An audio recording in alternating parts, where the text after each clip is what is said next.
कुत्ते ने भी जन्नत जाना जे। एक गल मैं तुहानूं दसां, अल्लाह पाक दी ज़ात जेड़े बंदे दे उत्ते मेहरबान हुंदी है ना, अल्लाह पाक दी ज़ात जिहदे उत्ते खुश हुंदी है, उस बंदे दा दिल नरम कर छड्डदी है। मैनूं भी पता है ना पाक है, मैं हर वक्त दी चंगी नहीं हुंदी। खा ला खलो जा। अस्सलाम वालेकुम जी। ऐ मेरी कुत्ती तकरीबन 3-4 दिन तो बीमार सी, ना कोई शै खांदी सी, ना कोई चीज़ पींदी सी, ते दिल एडा परेशान सी, यानी कि इंज दिल अफसुरदा जिहा सी, इंज लगदा सी कि जिवें कोई अपना जी बीमार है। होया इस तरह कि ये मेरी ना घर दी पाली होई कुत्ती नहीं। इंज ही ना एक दिन घर अगे आई, भुखी प्यासी तरियाई, ते ओह दुद्ध है सी घर, थोड़ा जिहा दुद्ध इहदे अगे पाया, ते इतफाकन हड्डियां को पईयां सन थोड़ियां जिहियां, ओह हड्डियां इहदे अगे पाईयां। बस ओह एक दिन इहदे अगे ना थोड़ा जिहा ओह माल सबाब पाया। उस दिन तो लैके ते हुण तक ये कुत्ती जिहड़ी है ये साडी होई हो गई। तो फिर जदों ये ठीक नहीं तो वह मैनू इंज लगता है कि मतलब मैं यानी कि ठीक नहीं कर रहा, कि मैं ध्यान नहीं रखता पिया। सो इस वास्ते जानवरां दे नाल इहो जिहियां रब दी मखलूक अल्लाह पाक दी ज़ात ने जिहड़ियां चीज़ां बनाईयां ने, इन्हां दे नाल प्यार करो। ए नफरतां दे, कतूरतां दे, अदावतां दे दौर दे विच बंदे बंदियां नूं मिल के राजी नहीं, उन्हां नूं करीब करके, उन्हां नाल दिल मिला के, हथ मिला के, सीने नाल ला के राजी नहीं। ते जदों तुसीं रब दी मखलूक दे नाल, निक्की निक्की मखलूक दे नाल प्यार करोगे ना, तुहाडे दिल दे विचों हसद, कदूरतां, अदावतां ते नफरतां निकलन दियां। ते इस वास्ते हुण मैं थल्ले बैठा, जमीन ते बैठा, ए जानवर है, रब दी मखलूक है, ये उत्ते हाथ फेरना पे मैनू भी पता है ना पाक है, मैनू भी पता है कि एक कुत्ता है, जानवर है। कई वेखण वाले इस चीज़ नूं बड़ा गलत महसूस करनगे, क्योंकि वो बड़े पाक ने, साफ ने, बाहरों भी साफ पाक ने, अंदरों भी साफ पाक ने। मैं बाहरों भी गंदा मंदा, मैं अंदरों भी गंदा मंदा, तो मैं फिर ये ना पा के इनू इंज समझ दियो ना, चलो मैं इनू हाथ फेरना, मेरे कपड़े भी खराब हो गए ने, मैं मतलब जमीन ते बैठा उंज भी मिट्टी लग गई होनी है, हुणे ही जाना ना अंदर जाके मैं वो 3 वारी मूँह दे विच पानी पाना, 3 वारी नक दे विच पानी पाना, ते मैं सोहना बड़ा करके गुसल करना, फिर मैं साफ पाक कपड़े पा रही ना, फिर नमाज पढ़ांदा। लेकिन इस जानवर दे नाल जो मैनू प्यार करके, एक डग जही नस्ल दी कुत्ती दे नाल प्यार करके, उन्होंने रोटी पा के, उन्होंने हाथ फेर के जो मैनू सुकून मिलता है पिया, मैं चाहना अल्लाह पाक दी ज़ात ये सुकून तुहानू भी देवे। और दरअसल बात यह है कि जदों बंदे दे अंदरों नफरत खत्म हुंदी है, जदों बंदे दे अंदरों मैं खत्म हुंदी है, जदों बंदे दे अंदरों आकड़ खत्म हुंदी है ना, असल बंदा बनदा ही उदों है। जिन्नी देर तक बंदे दे अंदर यह चीज़ रवे कि मैं पता नहीं की हाँ, मैं होरे की चीज़ हाँ, मैं पता नहीं होरे की शै हाँ, उन्नी देर तक बंदा बन ही नहीं सकता। अगर चाहते हो कि असी दुनिया दे एक अजीम इंसान बनीए, अल्लाह पाक दी ज़ात ने सानू अशरफुल मखलूक बनाया है, ते असी अशरफ मखलूक वाले काम करिए, असी अशरफुल मखलूक बनीए।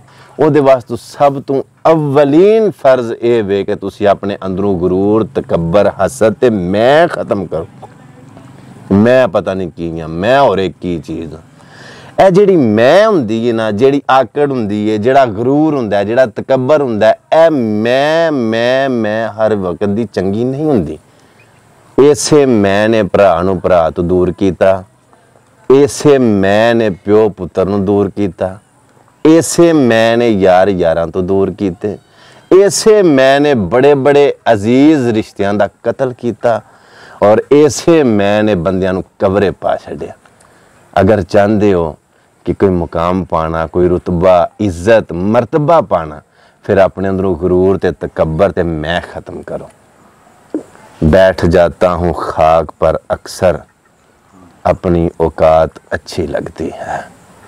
सो इस वास्ते अगर चाहते हो कि अल्लाह पाक दी ज़ात दे बारगाह दे विच तुसीं मकबूल होवो, तुसीं कोई मर्तबा, रुतबा, शान, मुकाम पाना चाहते हो, ਉਹਦੇ वास्ते बेहतर है कि रब दी मखलूक दे नाल प्यार करो, रब दियां बनाईयां होईयां चीज़ां दे नाल मुहब्बत करो। ਇਹ ਤੇ ਵੀ ਅਸ਼ਰਫੁਲ ਮਖਲੂਕ ਨਹੀਂ। ਮੈਂ ਤੁਹਾਨੂੰ ਇੱਕ ਗੱਲ ਦੱਸਣਾ, ਬੰਦਿਆਂ ਤੇ ਮੁਸਲਮਾਨਾਂ ਤੇ ਜੰਨਤ ਦੇ ਵਿੱਚ ਜਾਣਾ ਹੀ ਜਾਣਾ ਹੈ ਨਾ। ਜਾਓ ਰਵਾਇਤ ਦੀਆਂ ਜਿੰਨੀਆਂ ਮਰਜ਼ੀ ਕਿਤਾਬਾਂ ਉਠਾ ਕੇ ਵੇਖ ਲਓ, ਕੁੱਤੇ ਨੇ ਵੀ ਜੰਨਤ ਜਾਣਾ ਜੇ। मैं पढ़ी लिखी गल पिया करना, मैं कोई कच्ची गल नहीं करता पिया। जे नहीं गल दा यकीन है तो किसी आलम नूं, किसी कारी नूं, किसी हाफज नूं, किसी पढ़े लिखे बंदे नूं पुछ लवो कि कुत्ते जन्नत जाना है, वो तुहानूं दसणगे कि जाना है तो किवें जाना है। ओ मियाँ साहब नहीं फरमांदे कुत्ते जन्नती जान मुहम्मद, चंगियां दे लड़ लग के है, चंगियां दे लड़ लग जा अड़िया, तेनूं प्यार करनगे सारे, कुत्ते दे गल पटका होवे ते उन्होंने वटा कोई ना मारे हैं। जे तुसी भी चाहते हो पार लंघना, जे तुसी भी चाहते हो कोई मरतबा पाना, कोई रुतबा पाना, कोई शान पाना, तो फिर किसी दे लड़ लग जाओ, किसी दी निस्बत इख्तियार कर जो, किसी दे हो जाओ।